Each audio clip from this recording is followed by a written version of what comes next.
Have you ever heard of the madman who on a bright morning lighted a lantern and ran into the marketplace calling out unceasingly, "I seek God! I seek God!" The people cried out laughingly, all in a hubbub. The insane man jumped into their midst and transfixed them with his glances. "Where has God gone?" he called out. "I mean to tell you, we have killed him, you and I. We are all his murderers. But how have we done it? How were we able to drink up the sea? Who gave us the sponge to wipe away the whole horizon? What did we do when we loosened this earth from its sun? Whither does it now move? Whither do we move? Away from all suns? Do we not dash on unceasingly? Backwards, sideways, forwards, in all directions? Is there still an above and below? Do we not stray as through an infinite nothingness? Does not empty space breathe upon us? Has it not become colder? Does not night come on continually, darker and darker? Shall we not have to light lanterns in the morning? Do we not hear the noise of the grave diggers who are burying God? Do we not smell the divine putrefaction? For even gods putrefy. God is dead. God remains dead, and we have killed him. I'm sure many of you know what the topic will be in this Eternal Now on IIT Gnostic Radio. And yes, God is dead. We have killed him. From the Gnostic perspective, we kill God kinda by suicide when we forgot we were God and fell into a netherworld of zombie materiality. God is dead, and we are the walking dead. But unlike other traditions, all mostly milquetoast spirituality, who say we are God playing the role of humans, in Gnosticism, we not only forgot we were God and became human, but we found ourselves worshiping the wrong God. A tyrannical God. An ontological shadow force or shadow projection, perhaps. An outrage from the womb of nothingness that sought control of all that was luminous in nature. Maybe he's anti-God, bringing darkness instead of light. We ended up worshiping Jehovah, Saturn, Allah, or the neon god we made. We ended up worshiping our puffed up Thanos ego, or the closest alpha male or femme fatale that promised a life that was ultimately synthetic plastic. We worshiped this very graveyard called Earth and overlooked all the other dead gods trapped in the very rocks and trees and rivers, in every animal. God is dead, and we are the walking dead. Well, fuck that. We want to be alive. We want to remember we were part of the very mind of a supreme imagination. Pure supernova potential and boundless possibility. That's what we were, and that's what we must remember to be. Resurrect to be. Here in this cosmic necropolis, here in the desert of the real. Life will not be contained. Life breaks free, it expands to new territories, and it crashes through barriers painfully, maybe even dangerously, but life finds a way. As Sophia says in the Pistis Sophia, "For my time hath vanished like a breath, and I am become matter." Or perhaps I might better say, I got 99 problems, and being trapped in a decaying body in a money-hungry society on a dying planet in a mysterious dimension might be one. Birth is a curse and existence is a prison. Well, fuck that too. We're resurrecting and we're no longer dead. You are a miracle, a one-time event in the universe. And nothing so wondrous and unique like you will ever pass through this galaxy. You are the generation without a king, as the Gnostics call themselves. A true beauty in this dying planet I mentioned, that you can breathe so much wonder into. That I swear to you, oh you spiritual sons and daughters of wisdom most high, who have become matter. God is dead, and We are the walking dead. no more. By the power of truth, I, while living, have conquered the universe. As you will see in this episode of Aeon Byte, on this October, the year of our Demiurge 2019, the fervid message of Nietzsche is more needed than ever, especially for you becoming alive in any way. Moreover, our astral guest will relate the Gnosis, Gnosticism, and Gnostic pedigree of Nietzsche in an unforgettable interview, one of my favorites this year. And that is Raj Ayyar, a truly kind and sapient individual, and a Gnostic to boot, which means he knows how the aeons bite back in this Philip K. Dick world. You've heard of the famous parable of the blind man and the elephant. Other spiritualities grab for what is safe while prodding the animal's body. In Gnosticism, you always end up grabbing the elephant by the balls. And you might not even be blind when it happens.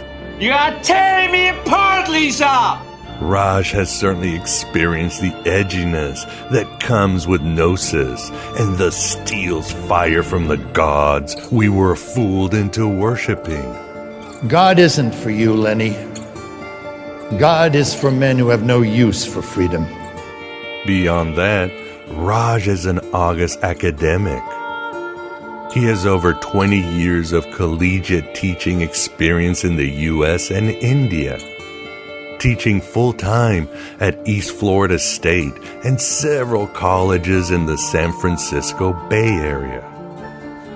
Currently, he is a visiting professor of humanities and social sciences at IIT Delhi, where he lectures on critical and creative thinking, perspectives on knowledge, philosophy of religion, theory and practice of engineering ethics, and other philosophy courses. Whoa. In short, get ready for a landmark and electrifying discussion on Nietzsche and Gnosticism. Heresy shouldn't be this much fun, but it just is. It just is. I am so honored to have such incredible astral guests at the virtual Alexandria, as I'm so honored to humbly serve you. And together we continue growing this red pill cafeteria. Thank you, thank you, thank you. Roads? Where we're going, we don't need roads. But don't forget this, and I must keep reminding thee, because it's a reminder to me too. Your host, Miguel Connor, here at Aeon Byte. That is, Gnosticism is not just about a dead god becoming alive, but also about a dead god becoming human. The ancient Gnostics took those star portal flights after taking mystical journeys down to Hades to transform themselves into complete humans. They wanted to become individuated, you might say. Which is one reason Jung felt like the Gnostics were his long-lost friends. Besides the fact he claimed they knew the psyche or the soul better than any group in all of history. Welcome to the Revelation Superhighway. It was Sufi poet Sadi who said that our first goal is to become human. In fact, Sadi said that all people have to earn their humanity. A humanity likely stolen from us as children when our programmed parents and all the institutions erected by Yaldabaoth broke our damn soul. Well, it's not really a measure of mental health to be well adjusted in a society that's very sick. Humanity, a resurrected God, self-knowledge of our psyche, all part of why you have arrived here and continue with me on this dark odyssey through the gnashing rocks of orthodoxy, all the way to the farthest shores of imagination. It's amazing. God is dead, and we are the walking dead. And in Jung's 7 Sermons to the Dead come to Alexandria to listen to Basilides. Today, you are dead gods coming to the virtual Alexandria to listen to so many other Gnostic sages. It's like God's vagina. As April DeConnick writes in The Gnostic New Age, the real maelstrom of difference in the Gnostic Catholic debate centers on the nature of humanity. Because at the foundation of this debate is transgression itself, whether to be subordinate or insubordinate. The Gnostic Christians value the superiority and natural divinity of humans. They prioritize human need over the needs of the conventional gods and their otherworldly representatives. They understand the human predicament to be forced enslavement to the powers that control this world, both cosmic denizens and human authorities. What truth? That you are a slave, Neo. Like everyone else, you were born into bondage, born into a prison that you cannot smell or taste or touch. A prison for your mind. The Gnostic is an elusive figure, escaping our borders, pushing our limits, reshaping us with every act of transgression. Why does the Gnostic at once intrigue and terrify us? What is it about the Gnostic that opens us up to a deviance so subversive that it reverses and redefines whatever it contacts? What is it about the Gnostic that constructs new worlds whose brilliance exposes the pallor of our existence? What is it about the Gnostic that fuels the courage to create something better than what tradition has left us?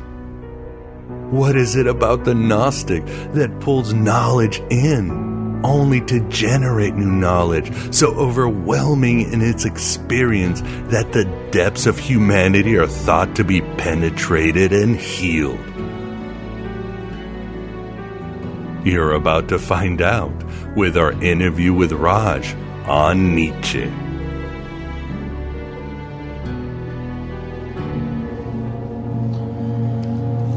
In eternity, where there is no time, nothing can grow, nothing can become, nothing changes. So death created time to grow the things that it would kill. And you are reborn, but into the same life that you've always been born into. I mean, how many times have we had this conversation, detectives? Well, who knows? I mean, you can't remember your lives. You can't change your lives. And that is the terrible and secret fate of all life. You're trapped. Like a nightmare you keep waking up into. This is the Aeon By interview, and with us we have the pleasure of being joined by Raj Ayyar to discuss a lot of Nietzsche, a lot of Gnosticism, and a lot of heresy in general. Raj, thank you very much for coming on the show. Well, Miguel, it's a delight to be on Aeon Byte Gnostic Radio. I've been an admirer of yours for a long time, as you well know. Well, thank you. And I have admired your writings for a long time. You bring so much insight to my life. And I've always, again, very rewarding work that you do. And I love your ideas. And with us, we are joined by Vance Sachi. How are you, Vance? Oh, I'm okay. My existence precedes my essence this morning, but I'm working on it. You had to drop the existential. Always precedes my essence. Yeah. Yes, well, that is the topic today. But before we get to that, why don't we get the audience to learn a little bit about yourself, Raj? I love your writing because you are an academic, but you're also, you might say, a true believer. You practice what you preach. You don't just study it. Mm-hmm. Have you always been a seeker of higher truth since you were young, or what was your process into, you might say, these heretical domains? Well, I'd say I've been a seeker, since I was about 10. And then in my teen years, I drifted toward Gnosticism because I was really struck with the problem of evil. There's an intractability about evil, especially evil as unjust suffering. And all of the writings of Christian theodicy and Islamic and Jewish theodicy fail to explain it. I mean, from the book of Job onward, you have several writers, theologians, scriptural authors trying to justify the ways of God to the human, and also to try and explain away evil, to try and explain away suffering. That evil is somehow a punishment, evil is a test, a fire test of some sort. I mean, why would an all just, all good, all knowing, all loving God and all powerful God inflict that on his creation? But the theodicy, or this kind of weak-kneed religious justification of God in the face of evil, never did convince me. And I think that was the beginning of my attraction to Gnosticism. And so in my undergrad and graduate years, I read some fairly dramatic accounts of the Gnostics, beginning with Hans Jonas. I came to Elaine Pagels and Karen King and some more recent writers much later. But Hans Jonas's Gnostic religion was perhaps my first intro to the Gnostics. And it made a powerful impact on me because there you have a very dramaturgic presentation of what I would call the root myth of the Gnostics. Perhaps it's a Sethian myth. Perhaps it's not available in every form of what is described as Gnosticism, but it's there. The idea of what you would call a prison planet, that we're trapped here and we're abandoned in a sense. We're thrown into this world, to quote Heidegger, and the world is not a very nice place. The creator God of this world is the original sinner rather than Adam and his seed. So it's almost as if the God of this universe, the God of this, and all his archons, all his minions, are the ones who are keeping us in shackles. I mean, and they are the ones who are behind unjust suffering, bureaucratic red tape, long traffic signals, and a whole slew of irritations that make us suffer considerably. So, to me, that was a real eye-opener. And of course, the science fictional aspect of the god of the light, or the goddess of light, in a realm eons away, who had no direct responsibility for creating us, but out of compassion, imbues us with sparks of that light, sparks of that gnosis, and also sends messengers periodically to remind us of what we're really capable of once we're able to dodge the snares of the evil or limited creator God. So I think this reading of the Gnostics, which you find very strongly in Jonas's work, made a powerful impact on me as a young adult. So when I came to the US for the first time and enrolled in Illinois, not far from where you are, SIU.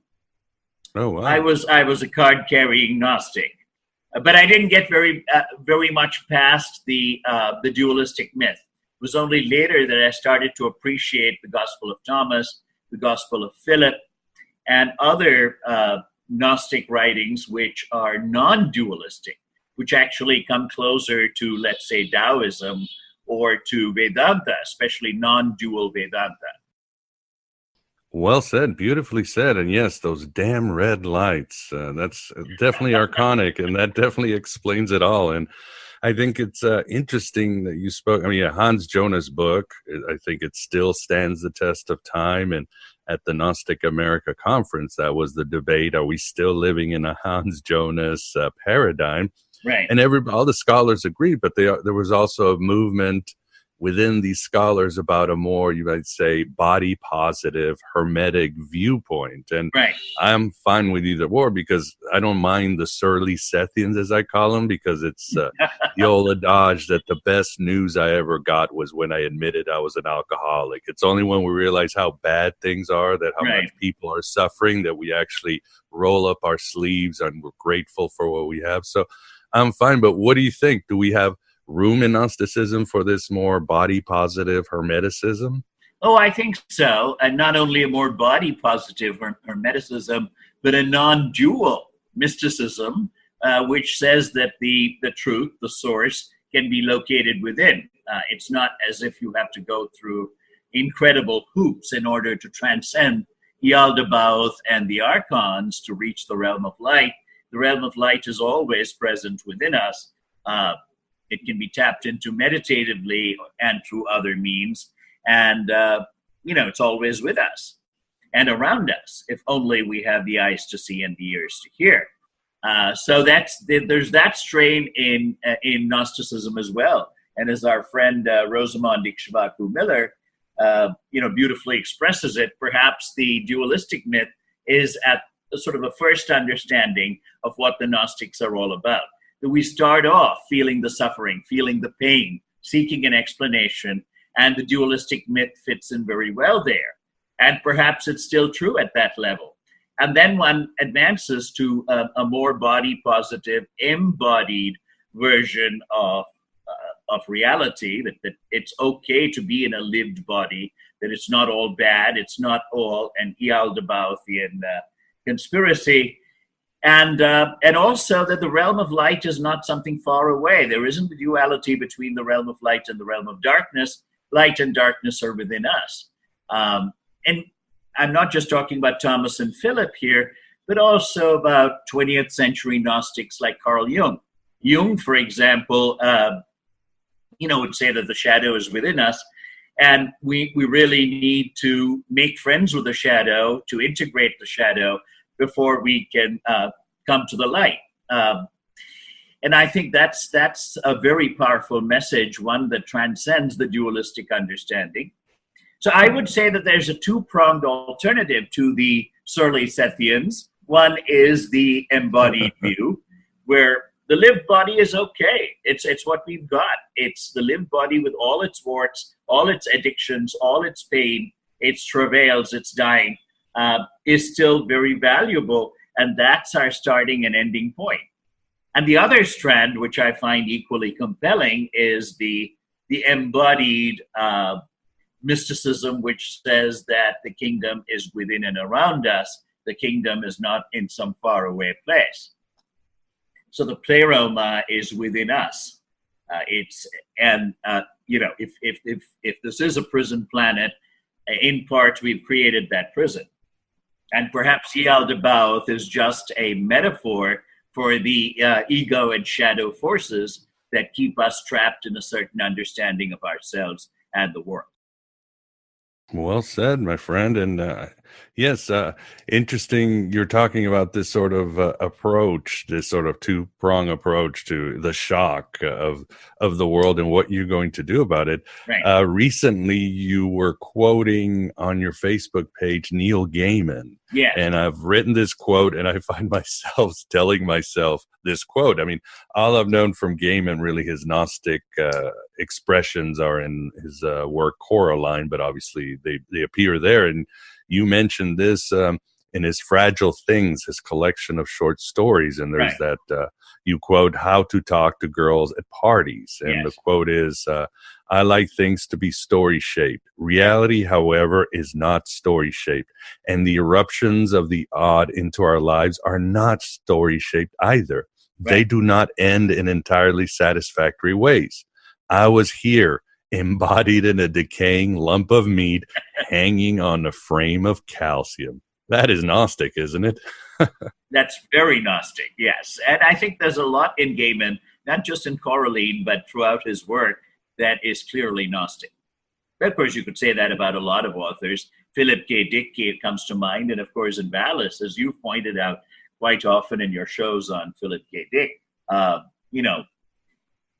Dick actually comes out as a Gnostic. Right.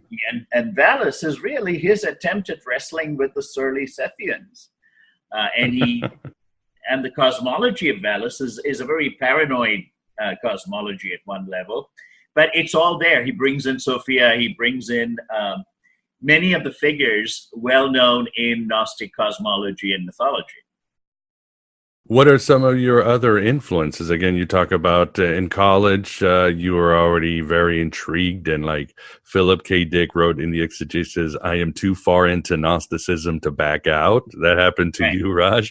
But what are some of your other maybe literary or philosophical influences that really shaped your life as you went through life hanging on a frame of calcium? I'm still hanging on. You're still hanging there. Calcium, perhaps a little more precariously than when I was 20 years old. Yes, but still there. But there were many that influenced me. One was Wittgenstein. Wittgenstein, I think, was a very powerful influence on my formative philosophical years. But then the other, and one that's remained a great love of mine through my life, is Friedrich Nietzsche. And, it's in Nietzsche's work that I find so many different strands that I can relate to. And of course, the man was amazing if one gets past the distortions of Nietzsche that one finds in, teenagers like Leopold and Loeb, who went on a murder rampage thinking they were Übermenschen, they were supermen. Or the guardians of the Third Reich. If one goes past those distortions, one sees in Nietzsche a very multifaceted philosopher who influenced so much that we take for granted in academia today. I mean, he was the ancestor of cultural anthropology. He was the ancestor of psychoanalysis. Freud said he couldn't read Nietzsche because he was envious. I mean, he was afraid that he would find most of his insights anticipated a century earlier in Nietzsche's writing. Nietzsche was also a forerunner of post-structuralism. People like Derrida and Foucault are forever in his debt. Nietzsche influenced, very paradoxically, for some who see him as a right-wing thinker, many strands in the New Left. Certainly the Frankfurt School is as indebted to Nietzsche as it is to Marx, to the ghost of Marx. So Nietzsche has had this profound influence on all manner of philosophies. And of course, he's open to misinterpretation because he loves shocking the bourgeois reader. He loves being misinterpreted, and his challenge to the intelligent reader. I mean, here was a very lonely man, shut up in his room in Sils Maria, high up in the Italian Alps, who longed for that intelligent companion. He had a few in real life, like Lou Andrea Salome and Overbeck and so forth, but he longed for that reader who would really be able to see through many of his masks, the masks that he would don playfully and then take off. the masks are really teases. They are lures and invitations to us to start thinking and rethinking critical issues in morality, critical issues about who we are socially and individually, and about how we find our own voice. So once you get past all that, there is so much to discover in Nietzsche, and I'm still doing that. And, I also see that there are Gnostic parallels in Nietzsche, and we'll get to that a little later in the show. I just want to tease you with one quote from the Gospel of Philip that has a distinctly Nietzschean ring to it, and that is that the humans create the gods and then worship them. And it is fitting, says the Gospel of Philip, that the gods should worship human beings. Now, I think this is very, very Nietzschean. He says there are several passages, if there are gods, how can we bear not to be gods? And I think part of his mystical attraction to the figure of Dionysus is that Dionysus for him represents primal religion. Dionysus for him represents a passion where one becomes one with the god. One becomes the god. One doesn't appreciate the god aesthetically. One doesn't relate to the god in prayer. One literally becomes the god. So it goes past a religion of masks and appearances and sunlight, a la the Apollonian religion. The Dionysian religion for Nietzsche is that, and it's a religion of fierce ecstasy and of oneness. Now, you wouldn't expect to find an atheist like Nietzsche, one who triumphantly proclaimed that God was dead, to actually be into all this, but he was. So I would like to argue that Nietzsche was a bit of a mystic, and certainly that passage from Philip, which I paraphrased, comes very close to the spirit of Nietzsche, don't you think?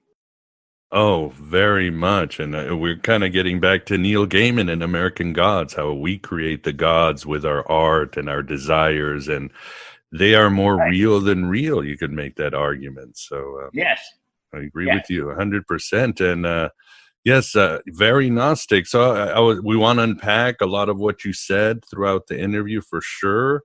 But I was going to ask you, one of my first questions is, why is Nietzsche so engaging and influential? Like you said, you mentioned all these figures. He's as quoted as Mark Twain or Martin Luther King Jr. or Gandhi these days, if you go on the internet. His ideas obviously were used and corrupted by National Socialism and other movements. But why exactly can he influence such a varied spectrum? I'm assuming it's the old Gnostic thing is, how does man stand up to the abyss, and how does he bring meaning into a mechanistic universe? Is that it, Raj, or is it more? Well, much more than that. I think the abyss is really a kind of a jumping off point for Nietzsche, because it's, you need to be aware of the abyss that's produced by the death of God and by the collapse of absolute moral values, certainly. But I don't think one remains with the abyss. And Nietzsche most certainly didn't. I mean, I think he was far too much of an optimist. And he actually called the peddlers of the abyss the decadents, which is why he eventually dissed both Schopenhauer and Wagner. He found them to be romantic pessimists in many ways. And he himself was all for a life-affirming optimism. For him, the ultimate Dionysian is someone who's able to say yes to life in its strangest and hardest moments. So in the end, he was a yaysayer. So his whole challenge was, if God is dead, if absolute values no longer exist, if everything that's guided the West and the world has collapsed, with the mechanistic universe you were talking about, and if there is this, where do we go from there? And he doesn't stop with the abyss. The whole theory of the Übermensch is the one who's able to transcend the human, all too human level of the herd animal. He or she is also able to look past the abyss to where they become free creators of their own destiny, but also free creators in terms of becoming godlike, of being able to embody all the opposites in oneself. And to be balanced and yet stormy, to be Apollonian and yet Dionysian, to recognize the love and the hate in oneself. I think when he talks about the free spirit, for example, in Beyond Good and Evil, that's a good roadmap of what he meant by the Übermensch. And it's very little to do with what the distorters of the Third Reich and various adolescents coming to Nietzsche for the first time see him as. He says, quote, "At home in many countries of the spirit, or at least having been guests there, having again and again eluded the musty nooks and corners into which prejudice, origin, the accidents of people and books have consigned us," unquote. And he also talks in the same passage in Beyond Good and Evil about befriending the God and the devil, the sheep and the worm within us. And that I think is what the Übermensch is, a totally free spirit, unfettered by prejudices, cosmopolitan, certainly not confined to Germany or to any particular country or culture, at home in many countries of the spirit and perhaps in many countries of the world, totally free of parochialism, totally free of religion, totally free of morality, and yet creating one's life as a work of art. And I think that was his vision. He never really spelled it out, and indeed it might be very hard to spell it out because it would differ from one person to another, from one Übermensch candidate to the next. But the overman, the overwoman, that which transcends the human, necessarily, I think one minimum necessary condition is that they be free spirits in this sense. Why don't we talk about why Nietzsche, or what influenced Nietzsche to become Nietzsche? And of course, I always think of Carl Jung, who said that the real Dark Ages wasn't in the medieval time. The real Dark Ages was the 19th century, because that's when rationality and religious oppression really was crushing the soul of European man. Is that one of the things? Or what is so? How did Nietzsche become Nietzsche, Raj? Well, I think there were many, many different influences on him, including people that he bashes. That's one of the things about Nietzsche that I love, is that he recuperates, as Derrida would put it, people that he bashes in an earlier chapter. Socrates is a good example. Jesus is another. I mean, he doesn't like the pallidness of the turn the other cheek message of the Gospels, and yet he has high admiration and praise for Jesus in other passages of the Antichrist. He actually says, and in Zarathustra he says, "Noble was he, and I could have taught him much, but he died young." Now, of course, it's the Zarathustra mask or the Zarathustra persona of Nietzsche talking there.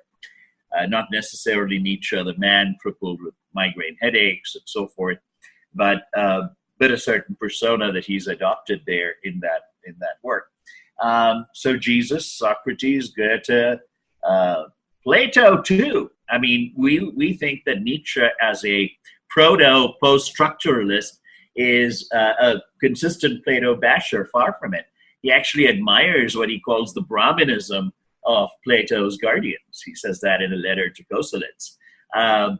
So he loves the hierarchicism of the Republic. Like Plato, he's very much an elitist. I mean, to say Nietzsche was not a Nazi doesn't absolve him of other sins necessarily. I do think that, like Plato, he was very decidedly an elitist. He makes fun of the bungled and the botched, the herd animal, the person who's always guided by the whims of and the prejudices of cultural conditioning and the fear of upsetting or disturbing the neighbor. He says, not the love of the neighbor do I preach, but the love of the farthest, that which is far from us, that which is remote from us, to embrace that. So I think that all of this is part of what made up Nietzsche. All these influences and all these love-hate relationships with different philosophers and thinkers. That is what influenced Nietzsche.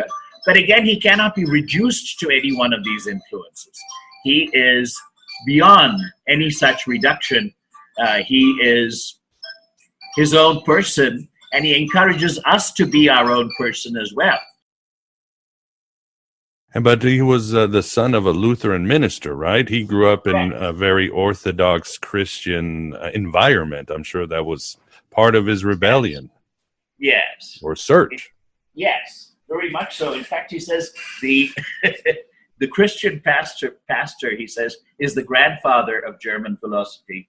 And, there is something to that. However, let's not, there's a picture of Nietzsche that's painted by some, which says he was repressed, he was suppressed, and growing up with all these women,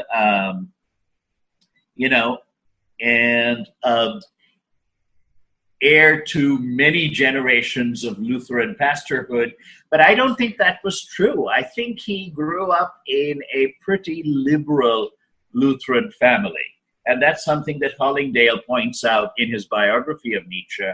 It's that Nietzsche was by no means this repressed adolescent who had to rebel against Christianity in order to find out who he was. So, yes, the pastor, in a sense, is the grandfather of German philosophy. And yes, the Lutheran tradition was something he was heir to and also rebelled against. But in many ways, he remains Lutheran. His very rebellion is Lutheran. In many ways, his love of Christ is also very Lutheran. Toward the end, in his madness, he signs himself Dionysus and the Crucified. He had a very strong Christ identification. I think it's very, very easy to be seduced by some of Nietzsche's poetic prose and to slot him neatly into a box. It doesn't work, though. It really doesn't work. No, and as they say, if somebody writes enough, you're gonna find contradictions, especially if they're being poetic and philosophical and all that. And some of his contradictions were deliberate. He says, if you want to pluck my roses, he says in The Gay Science, you have to deal with the thorns. And he deliberately puts those thorns in there to where you can't easily figure out what he's saying, or you're easily seduced into thinking, this is what he meant. He was anti-Christian. And the truth is much more complex than that. And so the reader, the understanding reader, the empathic reader that Nietzsche, the lonely Nietzsche, longed for all his life, was really someone who would appreciate all these paradoxes and be able to balance the contradictions in this man. So, yes. Oh, yes, I would say so. That's not, and he does a lot of that deliberate, and that's why he's so easy to misunderstand. Whether it's the Nazis, whether it's an adolescent reading Nietzsche for the first time, and it's very heady wine, and it goes straight to the head, and before long you're embarking on a murder spree, or wearing crazy T-shirts and running around. And actually, Nietzsche was none of that. He was not an advocate of do anything, be anything. He was not a New Ager in that sense. In fact, it might be surprising that someone who claimed to be beyond good and evil actually had a pretty strong sense of ethics or meta-ethics. Nietzsche definitely has his virtues as much as Aristotle did. Friendship is one, loyalty is another, truth-telling, very important virtue for Nietzsche, and of course part of his disgust. Again, it's almost a religious Lutheran disgust with the liars and hypocrites of religion and the liars and hypocrites that one finds in different nooks of society is just that they're incapable of telling the truth. So Nietzsche has his own table of values, as some Nietzsche scholars have pointed out recently. He's not completely this amoralist. He does see through much of the posturing of traditional social morality. But having said that, I think it's also important to underscore that here's a man who does have his own values. And the Ubermensch is not someone who just does whatever he pleases, let's say blowing up a whole bunch of people in a shopping mall. That would be an extremely decadent thing for Nietzsche to do, and he would frown on it. Rather, the Ubermensch, the Overman, the Overwoman, is someone who's mastered their passions, who understands their passions, and who has sublimated the will to power and channeled it into higher aesthetic directions. See, for Nietzsche, the Overman or Overwoman is an aesthetic concept. He replaces traditional morality with his own sense of meta-ethical standards and with a vision of living one's life, creating one's life as a work of art, untrammeled by the moral diktats of generations. Wow, that's like writing your own gospel and living your own myth, as I say, but he says it, you say it much better. Writing your gospel, living your myth, writing your myth is fine. I mean, that is what he's saying. That, in fact, is what he's saying. And so, that doesn't necessarily give you license to shoot a bunch of people. That doesn't give you license to, throw off your clothes and march naked down the streets. Nietzsche's madman is clearly a parody and also a throwback to the Greek cynic Diogenes, the madman in the gay science who rushes around with a lantern and then the light of the noon goes around the marketplace saying, "Have you not heard? God is dead." But it doesn't give us license to simply transgress. It gives us license to move beyond good and evil, move beyond moral binarism, in order to have a very richly textured meta-ethical, meta-value system that enables us then to create our lives artistically. That, I think, is Nietzsche's philosophy in a nutshell, but it's the trajectory beyond the abyss. Where do we go from there? I mean, many people would just drown in the abyss and they just see Nietzsche's quote-unquote nihilistic moments as the defining Nietzsche. Far from it. The abyss, if you're honest to yourself and honest to the mechanistic world in which you live, shorn of God, shorn of traditional moral values, you would then be forced to admit that there is a void, there is an abyss. And so in that sense, there is a limited truth to nihilism. But beyond that limited truth of nihilism lies a greater truth that we can then, free of all these prejudices, create our lives anew in aesthetic fashion. We can become artistic designers of a new life and a new life world for ourselves.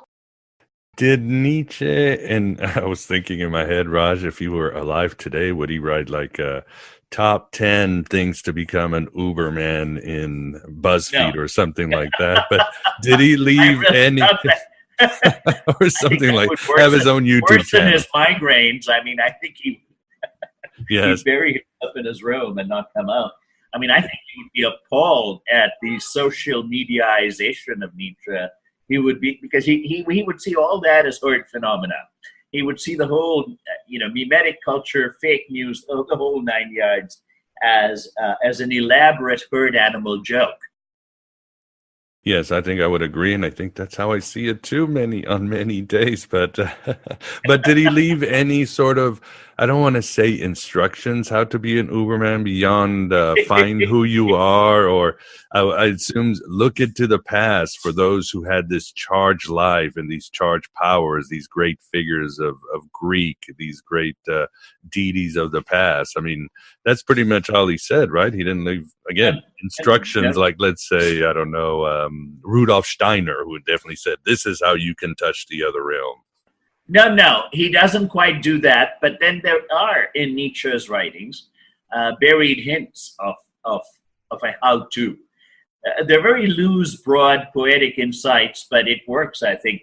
One such is the famous passage in Thus Spoke Zarathustra, where Nietzsche talks about the metamorphoses of the spirit. So he says the spirit begins as a camel. So we need to begin as a camel, not as a fern animal, but as a yes-sayer to life, to whatever life challenges us with, including the eternal recurrence, which we'll talk about perhaps a little later in the show. I say yes to life in its strangest and hardest moments. I'm dying, I say yes to it. Someone close to me dies, I say yes to it. This is also the Stoic in Nietzsche. The camel in Nietzsche, the archetypal camel in Nietzsche, is also the Stoic in Nietzsche, that says yes, the amor fati, that says, I love my fate, I embrace my destiny, I learn to affirm whatever is happening, and it doesn't always have to be sweet and pleasant. It doesn't always have to be positive in a new agey sense. It can be searing, it can be negative. I could bleed on the thorns of life, and that's okay. I learned to live with it, I learned to accept it, I even learned to dance with it. You see, and that's part of the challenge of being a Dionysian, is learning to dance with it. So the camel is a full-throated yes-sayer, not a yes-sayer in the herd animal sense, the sense of the bungled and the botched, who say yes merely to go along with the herd, go along with what mom and dad and the neighbors and one's wolf pack in high school say. This is a yes-saying that comes from the gut. This is a yes-saying that comes from the heart, that says, no matter what life throws at me, I am going to not just rise to it, but I'm going to accept it. I am going to open up to it. So that's the camel. That's the first stage of this transformation. If one wants to be whimsical and make that a kind of a how-to recipe, or the beginnings of a how-to recipe, the beginnings of a self-help Nietzsche, I think one begins with the three metamorphoses of the spirit and with the camel. And remember, the camel is not enough. There has to be a dialectical balance. There has to be a yin and yang balance. So the yes-sayer is immediately succeeded by the naysayer, by the lion. The lion roars. The lion says no. No to institutions, no to injustice, no to morality, no to all the fetters that keep us bound in a Gnostic sense in this archonic world. So the naysayer is just as important as the yes-sayer. So if you want to develop, if you want to become this free aesthetic creator of your own life, this designer of your life, untrammeled by the past and by its gods and by its values of that past, then I think one needs to learn the wisdom of the camel, the wisdom of the yes-saying, and also the wisdom of the lion, the wisdom of the naysayer, the wisdom of the gutsy opponent, the adversarial one who says, no, I'm not going to take this lying down. I am going to fight that bureaucrat. I am going to challenge that unjust political system in this or that right-wing autocracy, of the many that are popping up all over the world today. So the naysayer is very important. And then, and this is brilliant, out of these two, out of the interplay of yes and no, comes the final flowering of the spirit, and that is the child. Now, this child is not Jung's puer aeternus. It's not Eric Burns' neurotic child, as in transactional analysis. It is a magical child. This child, he says in Zarathustra, is an eternal becoming. It is an eternal beginning. It is a yes-saying, which is also a naysaying. The child lives in the moment. The child creates out of an indefinite number of possibilities, unfettered by what it doesn't know about limitation. And so for Nietzsche, the child is the final flowering of the spirit, beyond the yes and beyond the no, into this untrammeled creator, this innocent creator that's always at the beginning, always in process, always in the now, always ready for new stimuli, new challenges, new moments, new throbs of process. So that, if you like, is Nietzsche's poetic recipe for morphing from human to transhuman, from human to the Ubermensch, the overman or overwoman. Does that make sense? Yeah, it makes Very sense to much, me. yes. Yeah. I'm thinking through all this, so I understand and appreciate all that. But one thing is standing out to me, and which I'm dying to ask you, is what provision did he make for the people who aren't going to ascend to be the Ubermensch? In other words, all the ones that are left behind, the ignorant, the mean-spirited. The Heilex, you mean? Yeah, there you go, the exactly. Heilex. Exactly. I mean, he's as elitist as the Gnostics were about them at one level. At another level, he also sees his work as a kind of a harsh medicinal treatment for people who are lost in that world, who are lost in the Heiletic world, who are lost in the world of matter, who are lost in the world of dependency, as he puts it, on fortune, on honors, on office, on the approval of their neighbor. So he hopes that his work can actually elevate them, especially those who are fence-sitting, the more intelligent among them who realize that there is an alternative, there could be alternatives, or if there are no alternatives that I see, I'm going to seek them out. I'm going to try and find alternatives to this rather dismal herd animal, plod everydayness. In Human, All Too Human, there's a very interesting passage where he talks about greatness. And you would expect Nietzsche in his elitism to say, well, greatness is inherent, it's ingrained, and talk as Carlyle would about heroes and superheroes. But he does nothing of the kind. He actually seems to hint at greatness being a learned habit and a set of practices. One can practice greatness. He echoes Aristotle, where Aristotle believes that many virtues are actually practiced. They're not given to us. We don't embody them in some essentialist way. We have to work on it. And he actually says it's a great learning greatness is like learning short story writing, which is a very unusual image coming from Nietzsche. Yes. And let's remember that Human, All Too Human was a fairly early Nietzsche work, but it's still there, part of his overall body of work. And he says, just as with short story writing, you tear up different drafts, you go to a teacher, you keep crafting and chiseling away till such time as you reach a certain easy flow and mastery in writing short stories. So it's greatness is really a craft. So if it's a craft, it can be learned by the herd animal. And so I would say that in some passages, it appears that there's an impassable gulf between the herd animal and the Ubermensch, the transcended one. But in other passages, it appears that this whole Ubermensch business, this whole talk of a transhuman or a meta-human level, is in fact an invitation to the fence-sitters and to those who are questioning herd animals, let's put it that way, to try a different life, to try a different kind of questioning, to try a different kind of questioning that might lead them to the abyss. It will lead them to the abyss. And then to seek alternatives to go beyond. So I'm not sure that he wants to leave the bungled and the botched behind, or that he simply wants to talk to the few friends who would really appreciate and understand him. I think there's a part of Nietzsche that's very elitist, a part of Nietzsche that longs for that small coterie of friends who understand him, who are with him, who see through his ruses, who see through his multiple levels of discourse and his multiple levels of obscuring issues in order to deceive the reader. Part of him hopes for that, but the other part of him is also a teacher. He was a very good teacher, apparently, when he was teaching at Basel and so forth. His students loved him.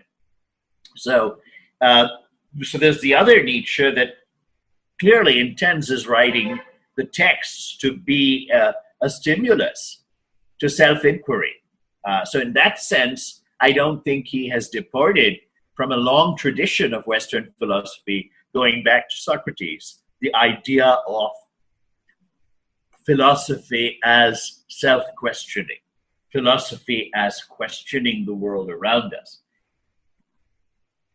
To do this through conversation would be ideal, but part of the tragedy of Nietzsche's life is the conversations in his life, like the one we're having now, were so few and far between.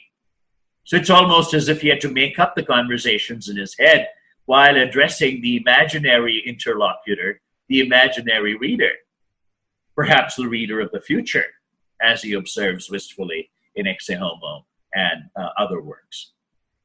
Could you say maybe that he tore down the cage and there were a lot of people that were looking to get out and do great things, but there were a lot of people that wanted to just, spin out into the world and wreak havoc? Yeah. They misinterpreted. They couldn't. So, because when I think of Nietzsche, I always think, about, the free of morality, but I think it's a terminology thing, isn't it? Because he had ethics, and which is, he went morality, from what I'm understanding and from what I've read and what you said. Didn't he mean morality that was just kind of externally imposed from some authority for its own purposes? Yes. Or morality in, let's say, a Kantian sense. He makes fun of Kant. He talks about the pale northerly light emanating from Königsberg. Königsberg was the little town now in Russia where Kant spent his years, and he really sees Kant disguising or dressing up the prejudices of ordinary common sense, but in language that the ordinary person wouldn't understand. So he has no use for a Kantian sense of autonomy either.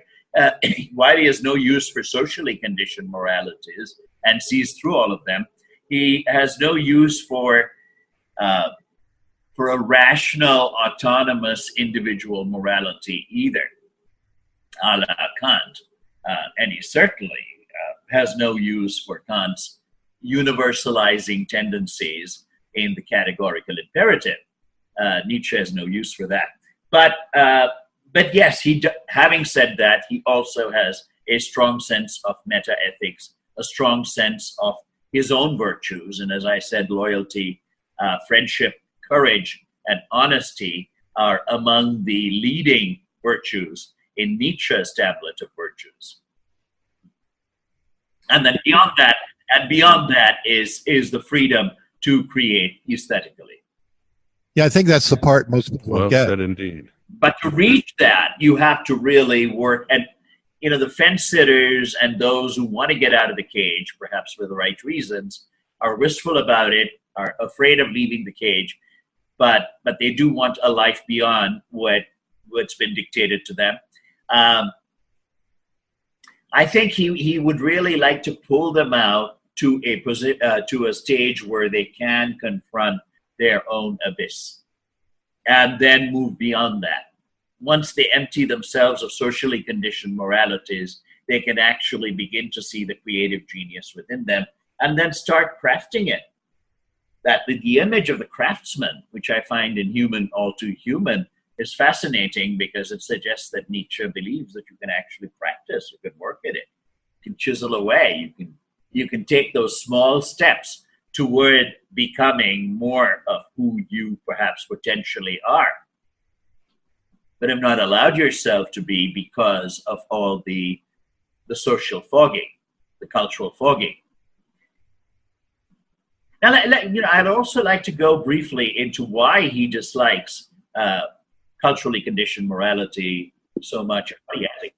Yeah, please do, Raj. Well, one is, of course, that he does the cultural anthropologists, I think, took their cue from this. He was the first contextualist because he did see moral values as being placed within a certain history and a certain culture. And he actually declares that after me, all philosophizing will be historical.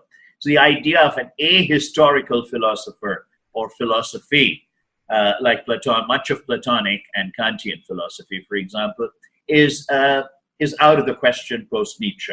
Everything does have to be contextualized and historicized. I mean, that's the first objection he has to seeing moral values as being absolute.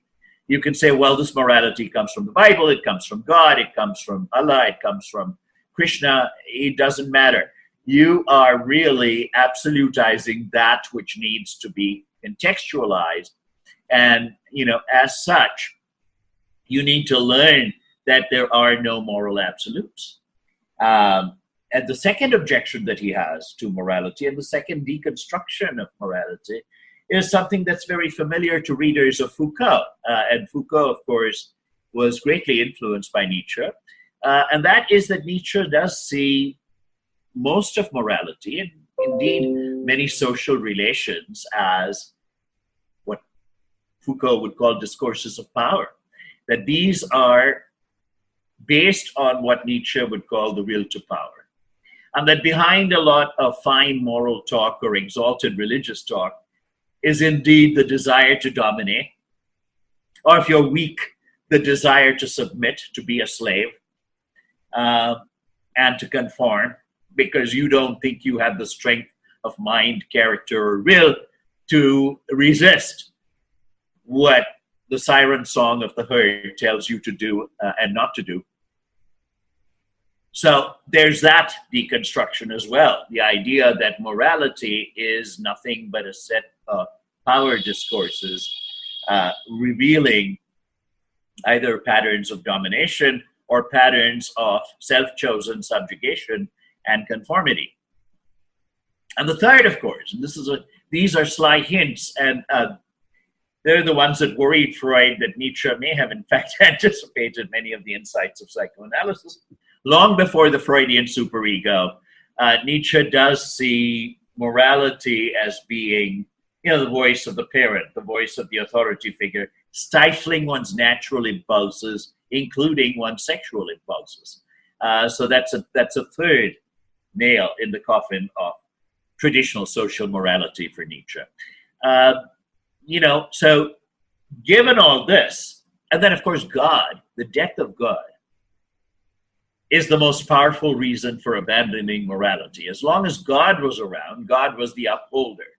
You could take, you could kind of obscure the fact that it was these discourses of power, this culturally conditioned stuff, all that, the sexually repressed, and repressive father figure.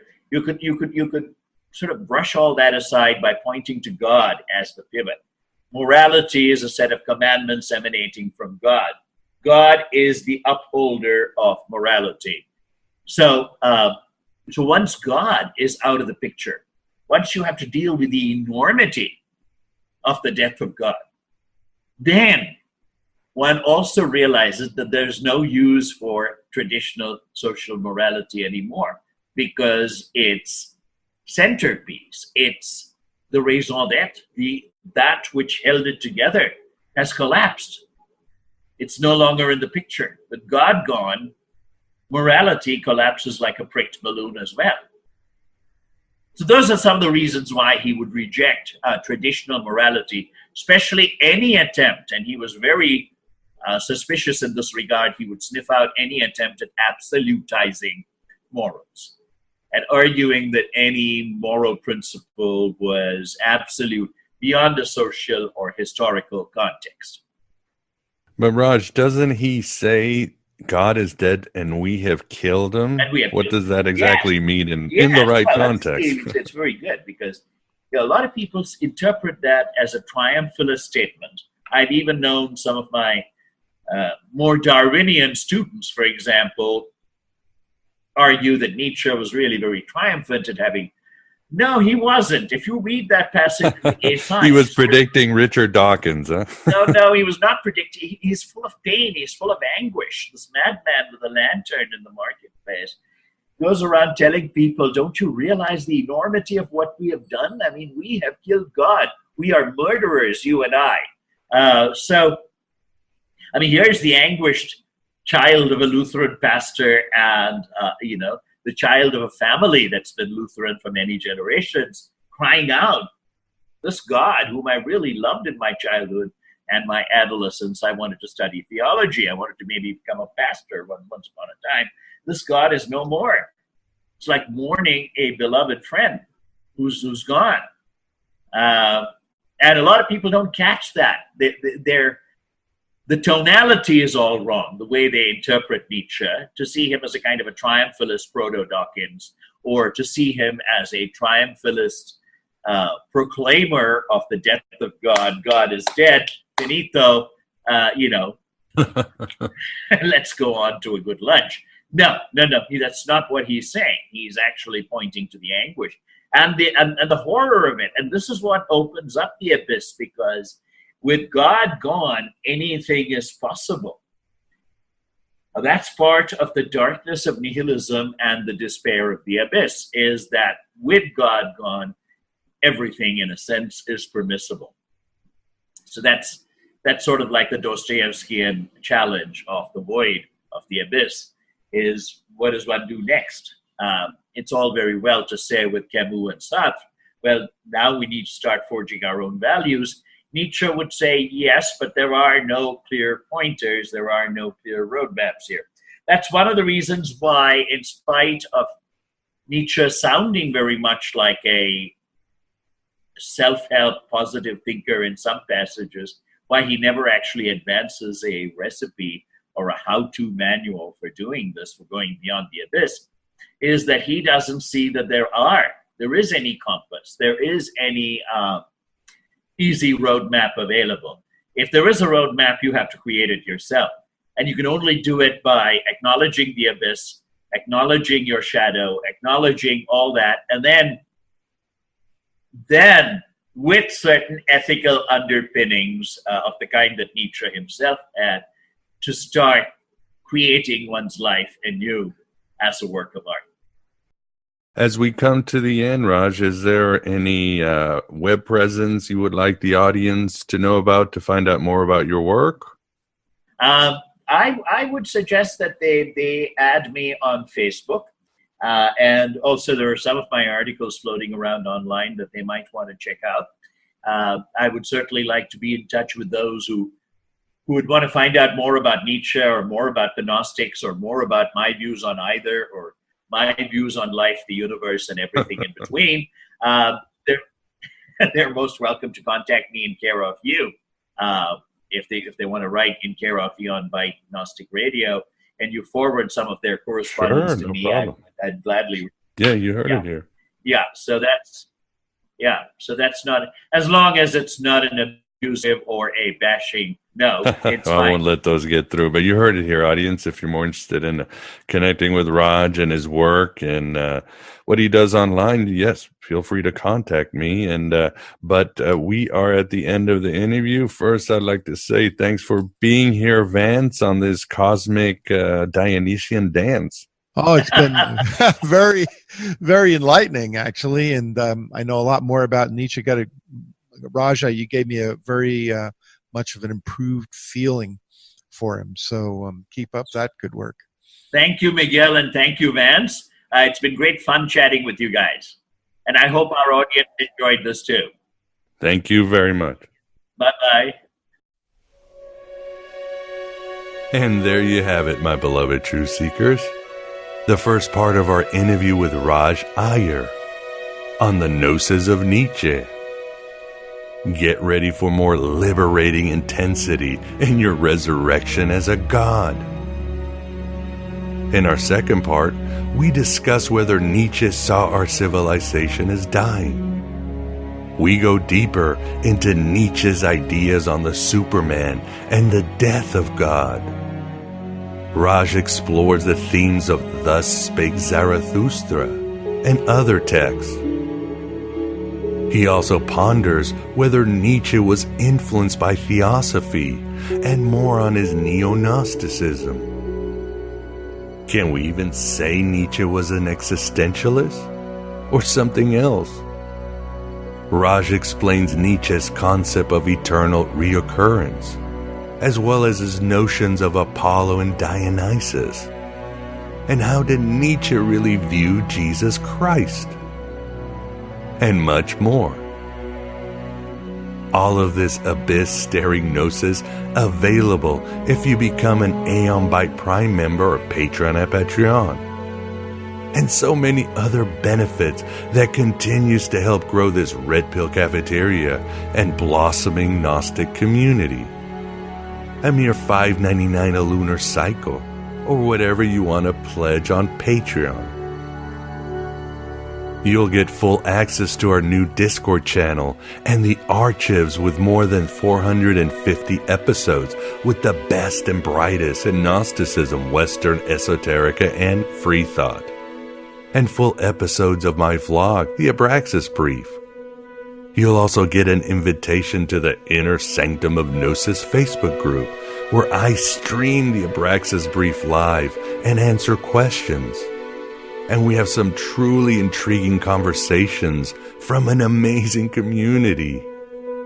And I'm always there to address your issues and get the latest on Gnostic news around the universe. Even support in the form of some shekels to PayPal or the US mail really helps.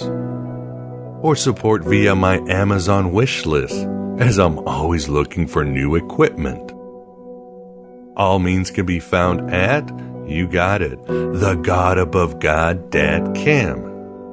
Or just support by buying me books like Voices of Gnosticism, Other Voices of Gnosticism, Heretic, or Stargazer. It's truly an honor to serve you, and the dangerous message of the Gnostics is being heard as Aeon Byte grows. And more initiatives are coming in the future, along with more incredible guests you'll never find in traditional or even other alternative media. Thanks for being here. Thanks for being yourself, your true resurrecting divine self. Hello and goodbye as always.